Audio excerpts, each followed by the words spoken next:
E bem-vindos ao podcast Conversas Energéticas, no qual divulgamos projetos da área de energia e ambiente. Eu sou a Carolina Crespo. E eu sou a Lara Ribeiro. Este episódio será um pouco diferente do habitual, uma vez que é a primeira vez que trazemos aqui alguém de fora da nossa faculdade e trata-se na verdade de um caso ainda mais especial, porque é alguém de fora do nosso país. Temos connosco Rui Machaiabande, que é atualmente professor e investigador na Universidade de Congo, Extensão da Beira, em Moçambique, com interesse especial em eficiência energética. Em primeiro lugar, muito obrigada, professor, pela sua presença no nosso podcast.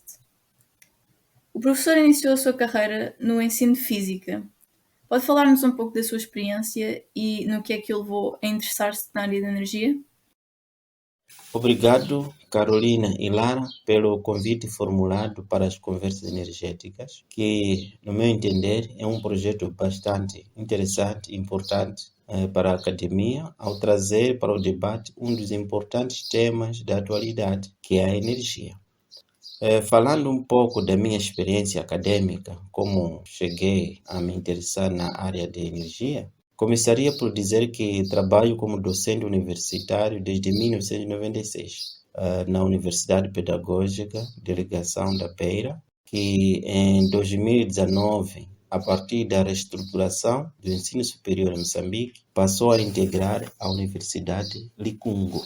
E minha atuação sempre foi a formação de licenciados em ensino de física. Até 2009, o sistema de formação de professores tinha uma grande influência do Bloco Socialista, com destaque em termos da bibliografia mais usada, que era essencialmente proveniente da editora Mir, Moscou, e muitos professores foram formados na ex-RDA, portanto, República Democrática de Alemanha. Também pode-se dizer que grande parte do material de experimentação vinha desses estados. Os graduados licenciados em ensino de física eram formados para adquirir habilidades para ensinar a física no ensino secundário geral. E isso continua até o presente momento. Mas houve algumas mudanças. Em 2009, ocorreu a primeira revisão curricular, onde se integrou pela primeira vez a eletrônica como uma habilitação. Deste modo, o estudante chegava no final do seu curso com habilidades para ensinar a física clássica no ensino secundário geral e algumas áreas dos cursos de eletrônica e eletrotecnia no ensino técnico médio profissional. No meu caso, conveio que deveria estar em frente às cadeiras de eletrônica, o que me levou a aprofundar um pouco mais nesta área durante 7 anos. Em 2014, houve a segunda revisão curricular, com a introdução da habilidade em energias renováveis, tendo em vista os avanços globais no uso dessas fontes e a urgência da sua expansão em Moçambique. Mais uma vez, por conta do domínio que já tinha na eletrônica, passei a lecionar algumas cadeiras nesta habilitação. Foi a partir do interesse para melhor assistir os meus estudantes que, em 2016, ingressei no curso de doutoramento em Energias e Meio Ambiente na Universidade Pedagógica em Maputo. Durante esse período, o meu interesse começou a intensificar-se cada vez mais na área de educação energética, principalmente quando percebi que um dos grandes problemas que o país está a atravessar na questão da disponibilidade de energia elétrica são os altos índices de desperdício. Os nossos ouvintes serão, na sua maioria, portugueses ou residentes em Portugal, e possivelmente não terão noção das particularidades do sistema elétrico de Moçambique. Nós descobrimos, por exemplo, dados relativos a 2019, segundo os quais, nesse ano, a única central hidroelétrica, a hidroelétrica de Cahora Bassa, correspondia a 92% da capacidade instalada total nacional, com 2.075 MW de capacidade instalada. Para referência, a maior hidroelétrica portuguesa, a barragem de Gouvães, tem uma capacidade instalada de 880 MW. Cahora Bassa corresponde a mais do dobro disto. Mais recentemente, tem havido vários projetos, alguns concluídos e outros ainda em curso, de centrais solares e centrais eólicas. Mas ao contrário daquilo que se passa na Europa, a expansão das renováveis não integra esforços de descarbonização da rede elétrica, mas sim esforços de construir e de expandir essa rede elétrica em primeiro lugar. Segundo dados do World Bank, a taxa de eletrificação do país era de 30% em 2019. E então pedir-lhe se o professor podia expandir um pouco nisto, de modo a dar alguma contextualização aos nossos ouvintes quanto ao estado atual de Moçambique a nível energético. Falando do estado de Moçambique, do ponto de vista energético, pode ser compreendido olhando para o percurso histórico do próprio país. Desde os tempos remotos, a principal fonte de energia em Moçambique foi a biomassa tradicional. Refiro-me da lenha, do carvão vegetal e alguns resíduos animais e de plantas. E esse cenário continua até os dias de hoje. Cerca de 80% da população moçambicana depende desta biomassa para satisfazer as suas necessidades energéticas, principalmente a confecção de alimentos e aquecimento de água. Portanto, no contexto histórico, o início da mudança da matriz energética está associada ao processo de colonização do país, em que, neste período, começam a entrar na matriz energética pequenas fontes de energia, designadamente geradores elétricos na base de óleo diesel. E, em seguida, integrou-se ainda no período colonial, dentro da matriz energética, as centrais hidroelétricas de Mavus. Isso aconteceu em 1953 e, em seguida, em 1970, foi inaugurada a central hidroelétrica de Chicamba. As duas centrais se localizam na província de Manica. Em 1974, um ano antes da independência nacional, a capacidade de geração de energia elétrica aumentou significativamente com a inauguração da hidroelétrica de Cahora Bassa, na vila de Songo, distrito de Cahora Bassa, na província de Tete.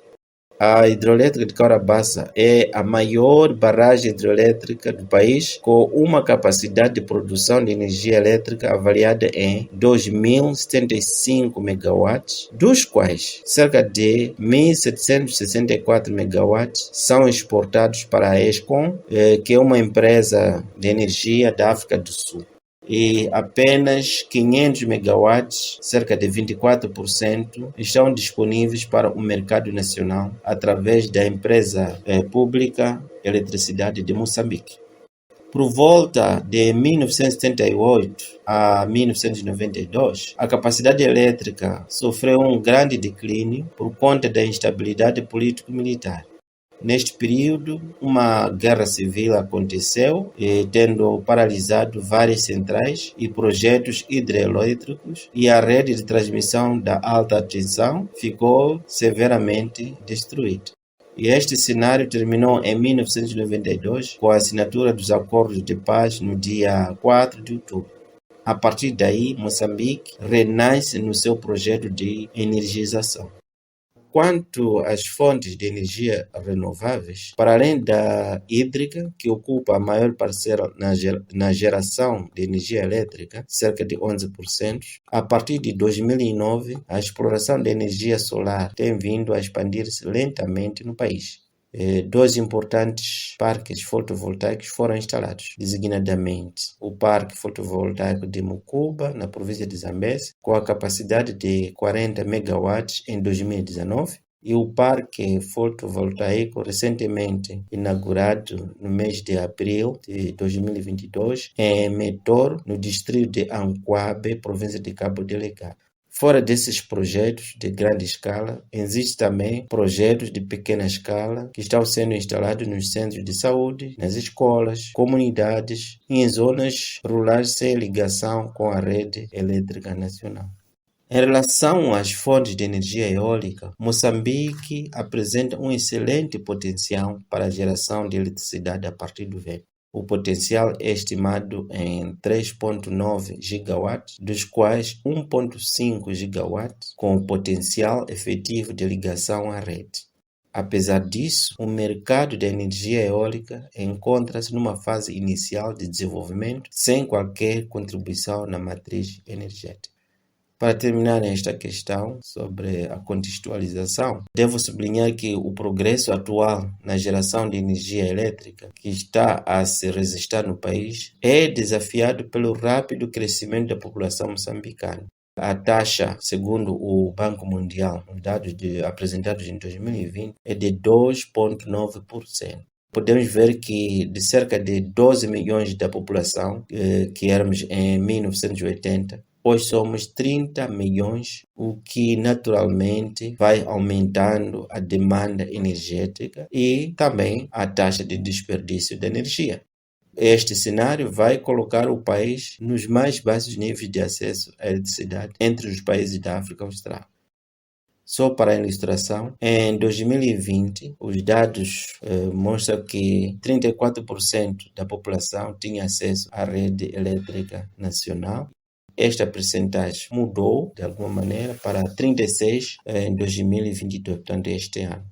A previsão é que em 2024 o acesso alcance 64%, caminhando para 100% em 2030, ou seja, 2030, dentro do projeto da expansão da rede elétrica em Moçambique.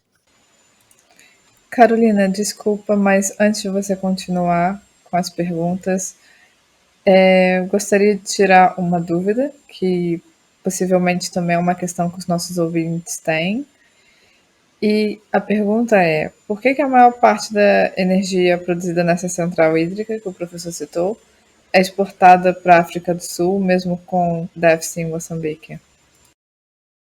Bom, o que aconteceu é que a razão fundamental tem a ver com o acordo que foi estabelecido no período colonial, quando esta importante infraestrutura foi construída. Na época, o governo português não tinha capacidade de construir a hidrelétrica de Caurabassa e, por isso, recorreu a um financiamento externo para sua construção. E, como compromisso, parte da energia produzida deveria e continua a ser exportada para a África do Sul, que foi o país que financiou a sua construção. A EDM, Energias de Moçambique, a Empresa Nacional de Eletricidade, estabeleceu em 2018 uma estratégia com 3 principais iniciativas para o aumento da eficiência energética no país: introduzir a obrigatoriedade das auditorias energéticas, banir a importação e venda a retalho de lâmpadas incandescentes, que têm uma eficiência muito baixa quando comparadas com outras tecnologias, e incentivar políticas para a eficiência energética. A ideia era implementá-las no espaço de 3 a 5 anos. Qual é o estado atual destas iniciativas, 4 anos mais tarde? Ora, de facto, o Plano Estratégico da Eletricidade de Moçambique 2018-2028, na questão dos programas de eficiência energética, estabeleceu essas 3 iniciativas a serem implementadas a médio prazo, estendendo-se até 2023. Portanto, o próximo ano completa os 5 anos. Designadamente, introdução de auditorias energéticas obrigatórias, o banimento de lâmpadas incandescentes e a introdução de políticas de eficiência energética e conservação de energia. Agora, qual é o nível de implementação até o presente momento?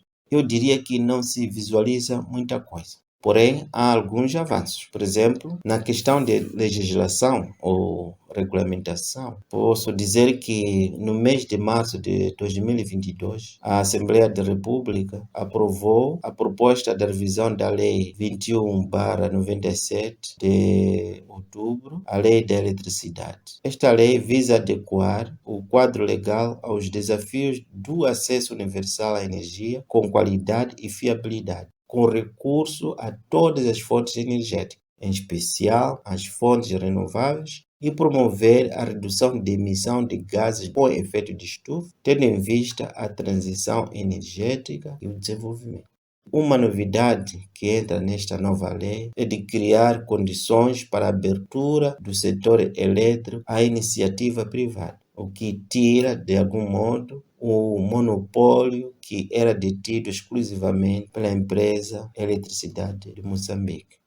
Pormenores desta nova lei, ainda não tenho acesso ao conteúdo dela e por isso não posso dizer se as questões de auditorias energéticas obrigatórias e monitoria da eficiência energética dos produtos comercializados no país já estão previstas.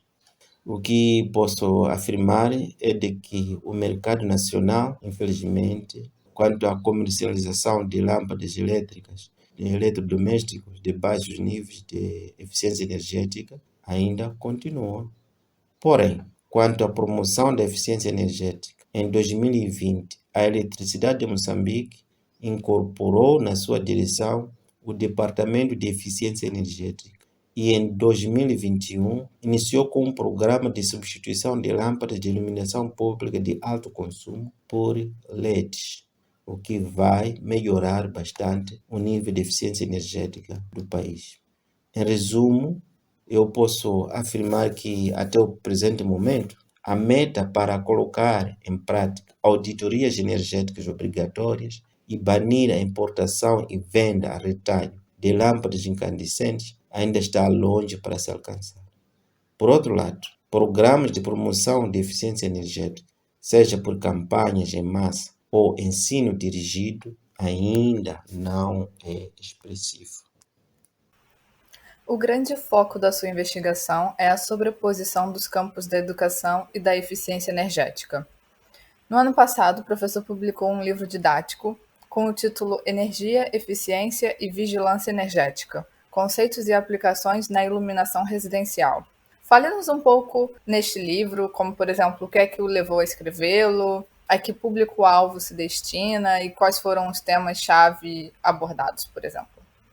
Bem, quanto a essa questão, diria que, de facto, eu estou muito focado na educação e eficiência energética, que juntos levam-nos para a área da alfabetização energética, também conhecida por literacia energética. Para além de 4 artigos que, em coautoria com outros pesquisadores, publicamos nesta área, no mês de setembro de 2021, portanto, o ano passado, publicamos o livro que te referes, com o título Energia, Eficiência e Vigilância Energética. O livro foi elaborado para abordar os conceitos de energia e eficiência energética, com foco em suas aplicações na iluminação residencial. Do ponto de vista do grupo-alvo, este livro foi elaborado com foco nos alunos do ensino secundário geral e técnico médio profissional, mas também pode ser usado por estudantes do ensino superior. E por que nós escrevemos esse livro? Bom, dos resultados de nossos estudos, constatamos que em Moçambique o nível de alfabetização energética dos alunos é muito baixo. Os currículos não abordam os tópicos sobre energia e eficiência energética com maior expressividade e não identificamos livros didáticos que abordam estes tópicos com uma certa visibilidade. Em contrapartida, Moçambique é um dos 3 países da África Austral, contando com o Zimbábue e a República Democrática de Congo, com os mais altos níveis de intensidade energética. Quer dizer, Moçambique paga mais do que os outros países da África Austral em cada unidade de energia consumida. Por outro lado, a veiculação de informações sobre eficiência energética e economia de energia através dos vários meios disponíveis tem eficiência educacional limitada. Portanto, o nosso livro foi desenhado para aprofundar as questões relacionadas aos tópicos de energia e eficiência energética, com foco na iluminação elétrica residencial, que de alguma forma estão presentes nos programas do ensino secundário geral e técnico profissional. Fala-nos um pouco no projeto da turma A Fazenda Energética. Falando um pouco do projeto A Fazenda Energética, eu gostaria de começar, em primeiro lugar, de levar aos ouvintes o conceito da fazenda em si e comparar esse conceito com o corre-corre que acontece nas cidades. O que vemos é que, enquanto na cidade as pessoas estão pensando em vários domínios, fazendo várias coisas, mergulhadas nas redes sociais, etc., na fazenda, as pessoas estão longe deste corre-corre e com foco na agricultura e na pecuária. Portanto, procuramos levar essa ideia para o contexto escolar e daí nasceu a Fazenda Energética. Neste caso, a Fazenda Energética foi uma turma envolvida em atividades de ensino e aprendizagem no regime extraescolar e longe das distrações sociais, em que os alunos, focados nas questões de energia e eficiência energética, começaram a fazer parte de várias atividades. Durante o projeto, os alunos receberam aulas teóricas, realizaram algumas práticas de avaliação de grandezas elétricas e luminotécnicas, realizaram visita de estudo e participaram em palestras com especialistas desta área. Os alunos foram avaliados os seus níveis de alfabetização energética antes do projeto e depois. Os resultados do seu desempenho nas componentes afetiva, componente cognitiva e de comportamento, verificou-se que houve uma grande evolução no final do projeto. Portanto, esses resultados levam-nos a acreditar que as escolas moçambicanas deveriam implementar esse tipo de atividades cada vez mais. O professor participou num estudo que analisou os currículos escolares de vários países, nomeadamente Portugal, Brasil, África do Sul e Índia, a nível de incorporação de conceitos de energia e eficiência energética. O que é que concluiu a nível de fragilidades comuns a todos eles e de lições que Moçambique possa retirar desses países ou que os próprios países analisados possam retirar uns dos outros? Falando um pouco sobre a nossa publicação, de facto, em 2018 foi publicado um artigo na revista Natural and Conservation, e este artigo examina como é que a alfabetização energética está presente nos currículos de 4 países, designadamente África do Sul, Brasil, Índia e Portugal, começando com a 3ª classe até a 12ª classe. E os resultados apontam para a existência de níveis de integração e evolução diferenciados. Um aspecto comum e positivo que é apresentado no estudo é o fato dos 4 países possuírem materiais paradidáticos que versam tópicos sobre energia e eficiência energética.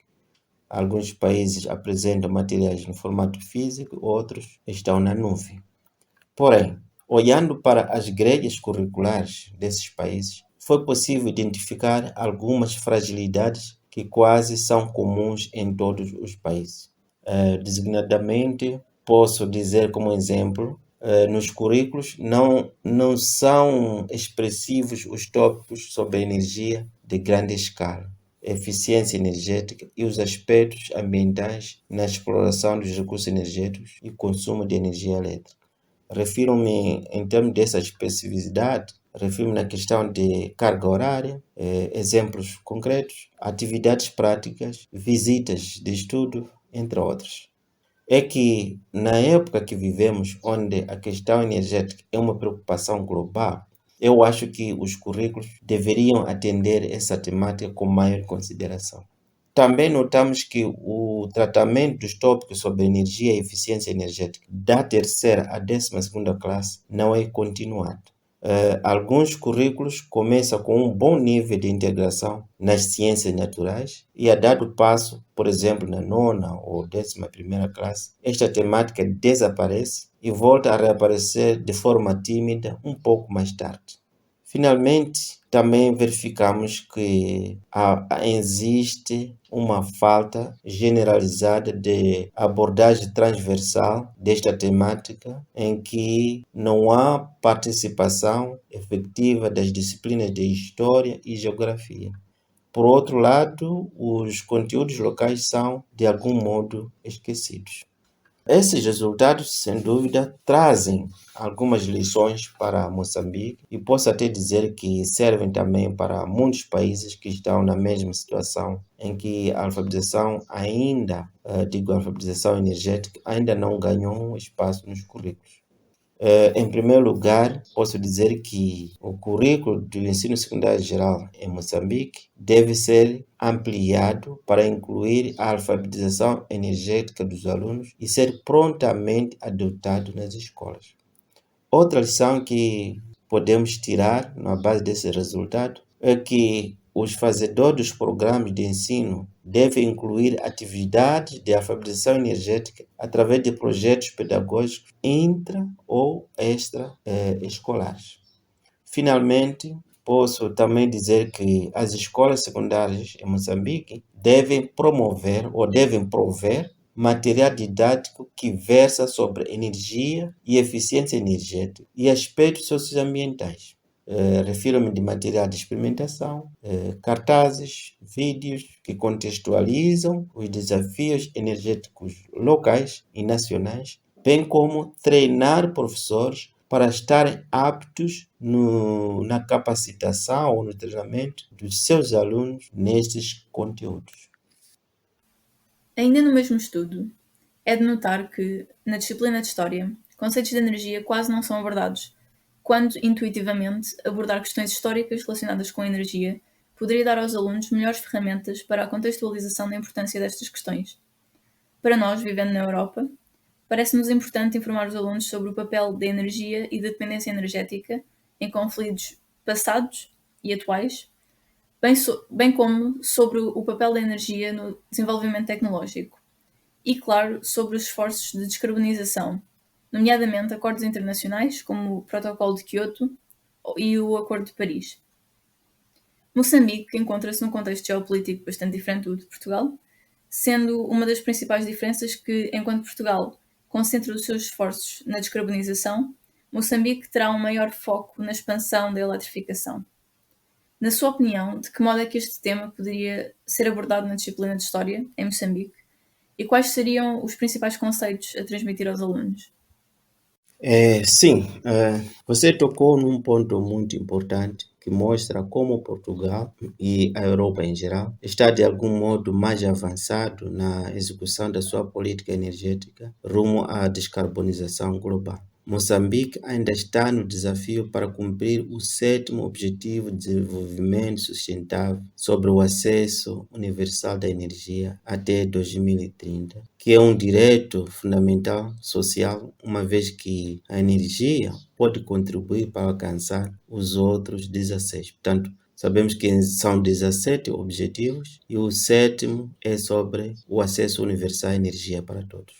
Como disse anteriormente, estamos a 36% em termos de cobertura da energia elétrica e deve ser expandida para abranger os restantes 64% da população em cerca de 7,5 anos, 7 anos. E isto é um desafio. Portanto, é bom entendermos que em 1975, ano da independência, até hoje, o país saiu dos 3% da cobertura até os atuais 36%, transcorridos 47 anos. Há, por conseguinte, um gigantesco desafio para fechar os restantes 64% em apenas cerca de 7 anos. Portanto, é aqui onde a eficiência energética, como uma medida certa que o governo não deve descurar, ao lado da expansão e ampliação da capacidade elétrica que está a implementar neste momento no âmbito da implementação do Plano Estratégico da Eletricidade de Moçambique,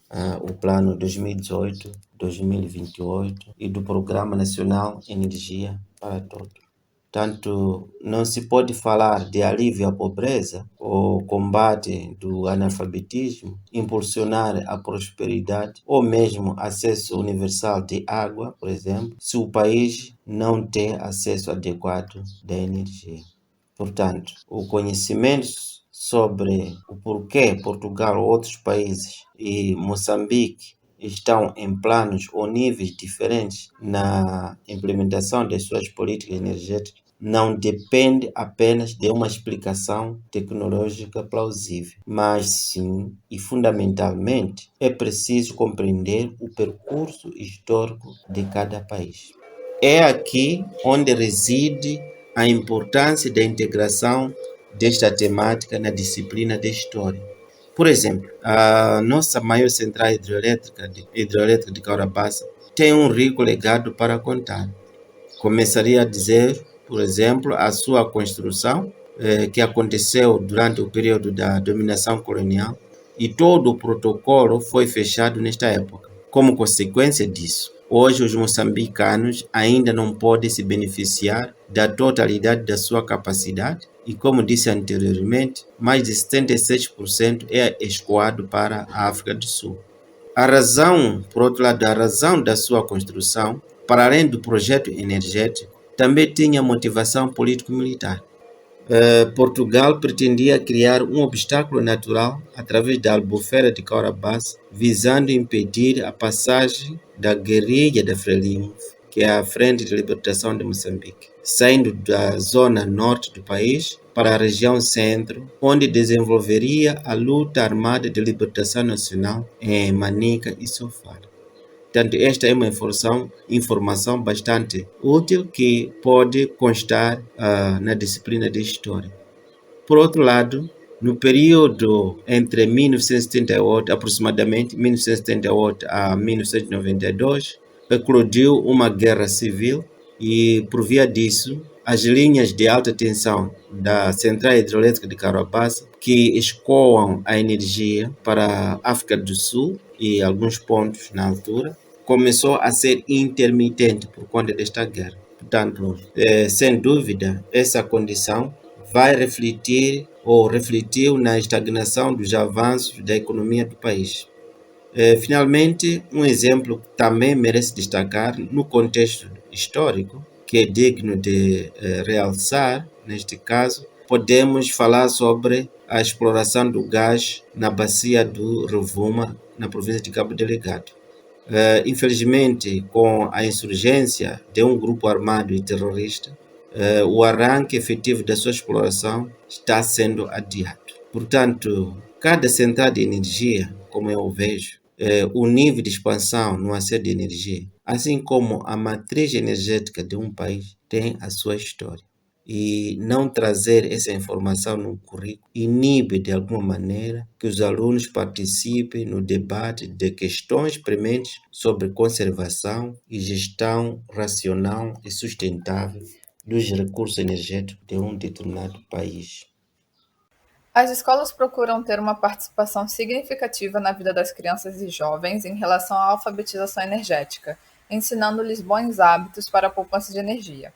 Isto é, inquestionavelmente, um bom investimento no futuro, mas a verdade é que não é um investimento com resultados imediatos, uma vez que essas crianças e jovens, em princípio, só tomarão decisões em que possam aplicar o que aprenderam depois de serem adultos. O professor acredita que há vantagens na criação, em paralelo, de campanhas de alfabetização energética que visem adultos como público-alvo? E se sim, que forma poderiam tomar essas campanhas? Sem dúvida, eu acredito absolutamente na inclusão dos adultos em campanhas de alfabetização energética e até no ensino através do Subsistema Nacional de Alfabetização de Adultos, no caso de Moçambique. O fato é que a maioria das decisões de compra que afetam o uso da energia no lar é feita, infelizmente, pelos adultos. E neste caso, acho que instruir esse adulto sobre as estratégias de economia de energia vai ser um circo ou vai constituir um circo fechado contra os desperdícios de energia, considerando que na escola os alunos já estejam integrados nesses programas. E reconhecendo essa importância de alfabetizar energeticamente os adultos, um aspecto que é tomado em consideração no nosso livro é a participação, para além do professor, dos membros da família que são convidados a colaborar no processo de ensino e aprendizagem dos alunos e, ao mesmo tempo, estarão aprendendo. E, finalmente, de uma forma menos específica, posso dizer que os adultos podem ser alcançados através de campanhas de educação energética, divulgação de mensagens através das redes sociais, a rádio, televisão, internet e até mesmo usando cartazes que podem ser afixados em locais públicos e nas lojas também. Moçambique tem vindo a enfrentar alguns desafios a nível da eletrificação rural, uma vez que há comunidades algo isoladas e distantes da rede elétrica nacional. Em alguns destes casos, o desafio tem sido respondido pelo FUNAI, o Fundo de Energia, através do recurso a microrredes, isto é, pequenas redes elétricas, neste caso isoladas, cuja energia tem muitas vezes origem renovável, produzida localmente, nomeadamente o caso de centenas de escolas e de centros de saúde que foram eletrificados com o recurso a sistemas solares fotovoltaicos isolados da rede elétrica. De que modo é que o professor vê o papel da eficiência energética nestes casos? Sim, a Agência Internacional de Energia considera que a eficiência energética é a chave para assegurar um sistema energético seguro, acessível e sustentável para o futuro. É o único recurso energético que todos os países possuem em abundância e é a forma mais rápida e menos dispendiosa de enfrentar os desafios de segurança energética, assim como também os desafios ambientais e econômicos.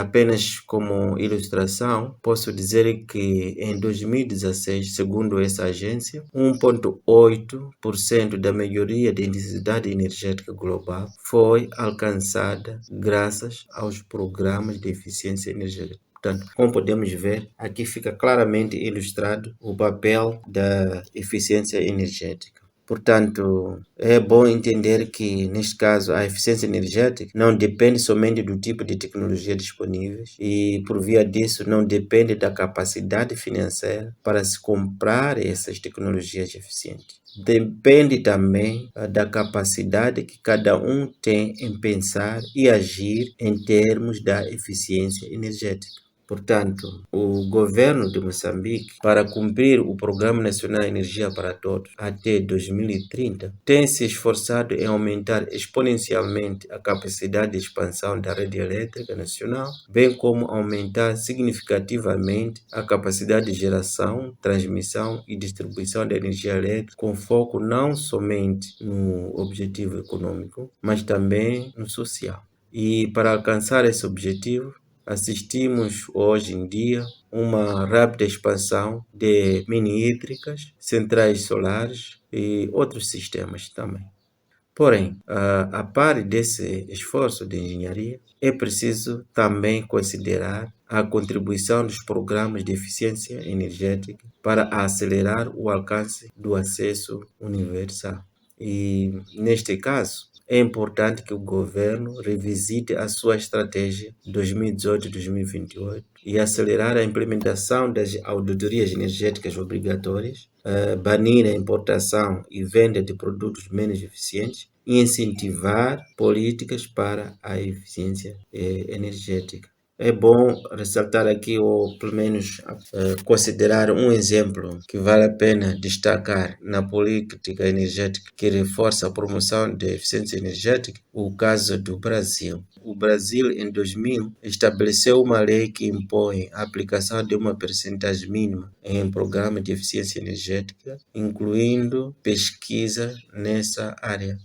Esta lei sujeita as concessionárias e permissionárias de serviços públicos de distribuição de energia elétrica a aplicarem anualmente um montante de, no mínimo, 75 centésimos% da sua receita operacional líquida em pesquisa e desenvolvimento do setor elétrico e também, no mínimo, 25 centésimos% em programas de eficiência energética no uso final.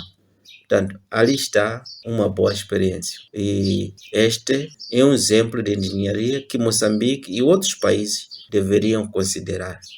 Além disso, acho que Moçambique deve, como disse atrás, começar a olhar com maior interesse a necessidade de integrar no currículo projetos energéticos para elevar o nível de alfabetização dos alunos. E, por conseguinte, esses alunos vão transmitir a sua experiência e implementar o seu conhecimento nas comunidades. A vantagem disso é de que o currículo vai chegar até as zonas rurais, porque, diferentemente do que se observa em alguns estados, o país, tanto Moçambique, funciona com um currículo nacional. Ou seja, o que é tratado nas cidades é também tratado quase da mesma forma nas zonas rurais, havendo alguma diferença em termos dos currículos.